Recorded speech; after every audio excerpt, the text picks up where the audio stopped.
In the 1st century AD, Emperor Tiberius offered several gladiators 100,000 sesterces to come out of retirement and compete one more time in the Roman Colosseum. That was big money, notwithstanding the distinct possibility of getting eaten by a lion or stabbed to death with a trident. In our time, the best athletes are incredible to watch. They earn millions of dollars and sign lucrative multi-year contracts. But what about professional athletes who lived before plasma screen TVs? In this two-part series, which is a revised and hopefully improved version of a previous lecture, I'm going to examine the history of pay in professional sports with a focus on association football, boxing, and baseball, because these three sports professionalized early and provide useful points of comparison. How did we get from modest annual wages to multi-year contracts like the one Alex Rodriguez signed in 2001, or the single-season earnings of a global star like Cristiano Ronaldo? Let's talk about the history of pay in sport. Going back to antiquity, Plutarch said that an Athenian victor at the Olympic Games could expect 500 drachmae as prize money, at a time when 1 drachma was the daily wage of a skilled worker. In Tokugawa Japan, sumo wrestlers received similar kinds of prizes for their victories at major tournaments in the kingdom's capital city, Edo, where more than 1 million people lived prior to Japan's opening to the West.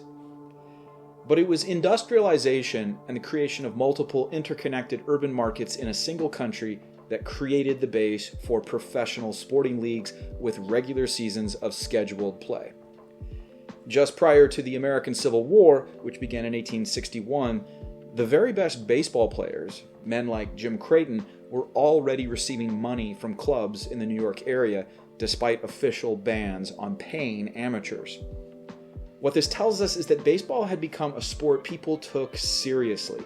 They followed it in newspapers and bet on games between rival clubs. Moreover, baseball fever spread across the country at the same time urban markets in the Northeast were growing, and where spectators willingly paid for a chance to see competitive games at enclosed grounds.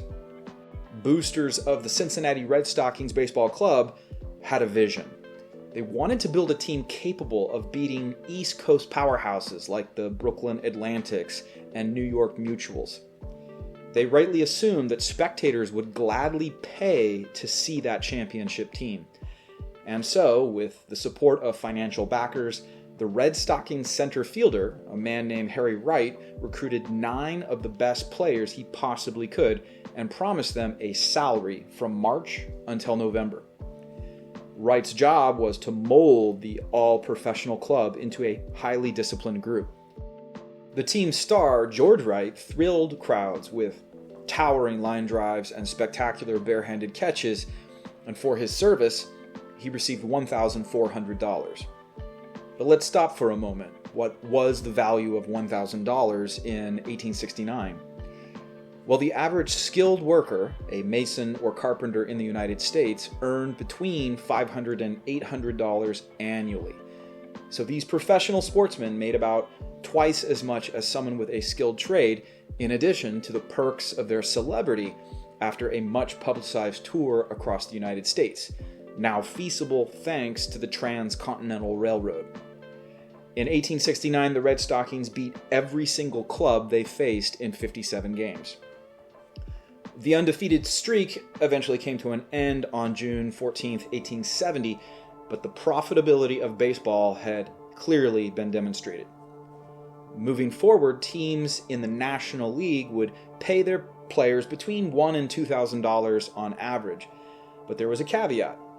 Each player's contract had a reserve clause binding him to ownership indefinitely.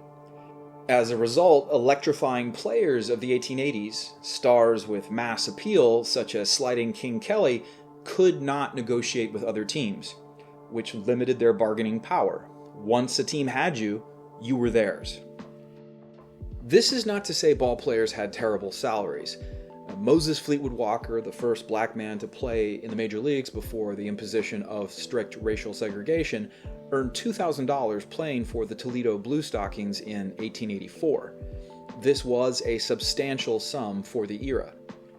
Veteran star players like Old Hoss Radburn and Fred Dunlap commanded annual salaries of $4,000 or $5,000, or about 10 times the average worker's salary. But the reserve clause meant that they could not test their value on the wider marketplace. Players would occasionally hold out for more money and refuse to play, but the legal environment of the time limited their options. That takes us to John Montgomery Ward, the Hall of Fame pitcher who graduated from Columbia Law School and who wanted to unionize the players and challenge the status quo. So he convinced a group of New York City investors that they would make even more money by forming a new league of baseball's best players. But the Players' League, as it was called, would include a profit-sharing system and no contractual reserve clause. Over half of the National League's players jumped over to the Players' League, and its teams drew large crowds. But the profit-sharing system left ownership feeling shortchanged, and the league folded after a single season in 1890. 24 years later, another group of businessmen led by James Alexander Gilmore established the Federal League and proceeded to sign stars from the established National and American leagues.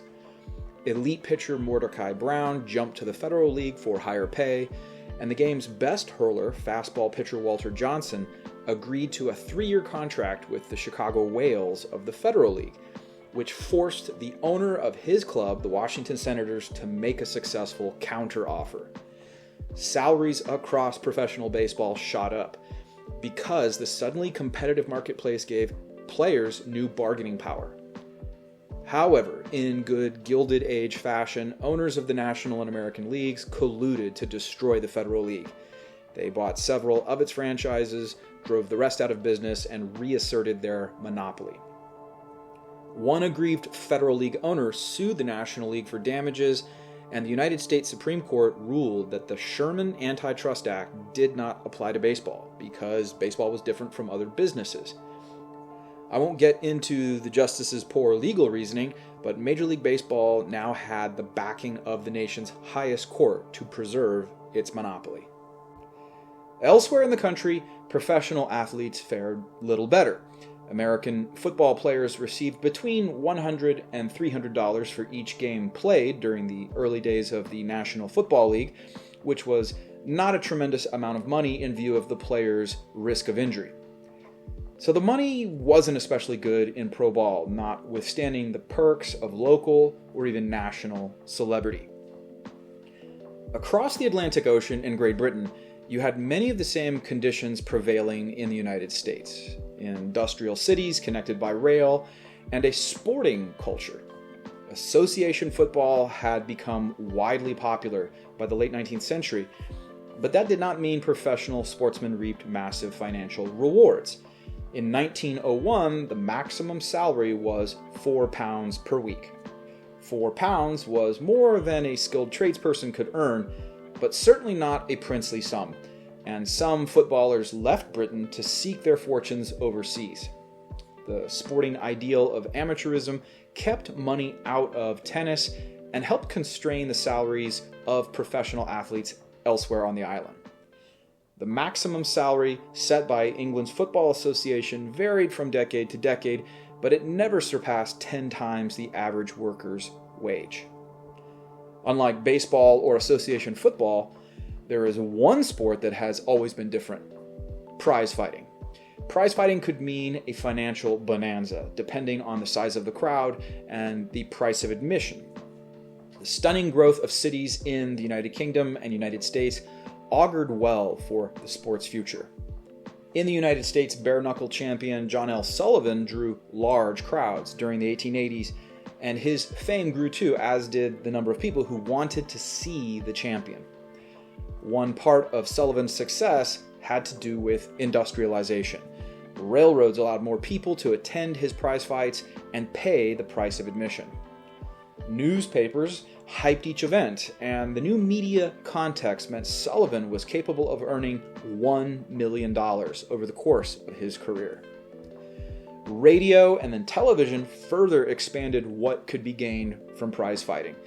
In 1921, American heavyweight champion Jack Dempsey defeated Georges Carpentier in front of 90,000 spectators.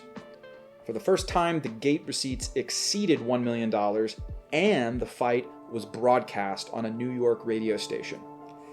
Boxing, at least for its champions, would continue to provide incomparable rewards that would soar with the advent of closed-circuit television and pay-per-view. Let's talk about Babe Ruth. The superstar and icon hit home runs at an unrivaled pace during the 1920s. Ruth was no rube when it came to money. He knew exactly how valuable he was to his teams and negotiated aggressively with owners. In 1922, the Yankees grudgingly agreed to raise his salary to $52,000 at a time when most of his teammates earned less than $8,000. Superstars, and that's exactly what Babe Ruth was, inhabited a different realm. By 1929, the New York Yankees were paying Ruth a salary of $70,000, but that was hardly his only source of income. Ruth played exhibition games during the offseason with huge profit margins, and he endorsed just about any product. Advertisers loved Babe Ruth because the public loved Babe Ruth. Additionally, the Babe played in 10 World Series, and each time he did, the players on both sides received a percentage of the gate receipts, a bit like boxing. Here you see the winner and loser share of World Series money from 1950 to 1960. What is important to understand is that the purse was substantial during an era of relatively low salaries. In fact, it could more than double a rookie's annual salary from $6,000 to $12,000. And players on consistently good teams, such as the New York Yankees or Los Angeles Dodgers, made a lot more money over the course of their careers. For most of the 20th century, average major leaguers did not retire to riches. Players negotiated their contracts without professional advice or knowledge of what everyone else got paid. In fact, teams deliberately deceived players and refused to reveal what everyone else earned. Sure, some players held out for more money, but most simply accepted what was offered. Average ball players, certainly anyone making the minimum, had to supplement their incomes during the offseason. Some sold cars, some worked trades. On the back of Angel Bravo's baseball card, it reads, "Angel is an electrician in the offseason." Marginal players, such as Bravo, had to work as much as possible during the winter, since the Major League minimum salary was just $6,000 in 1965. Sure, star players did just fine in the second half of their careers, but outstanding rookies never got paid what they were worth, and a reserve clause protected by the United States Supreme Court kept salaries artificially low. Here you see the highest earned salary for some of baseball's greatest players between 1915 and 1950. No one surpassed Babe Ruth's highest salary of $80,000 after adjusting for inflation, and three future Hall of Fame inductees, Jackie Robinson, Duke Snider, and Roy Campanella, never earned even half of Ted Williams' top salary. Such an uneven market had everything to do with the reserve clause, because stars could only negotiate with one team. But the fortunes of professional athletes began to change during the 1970s. In part 2 of this series, I'm going to explain why multi-million-dollar contracts became normal at the end of the 20th century. In the meantime, let me know what you think of this video, and don't forget to subscribe if you haven't already.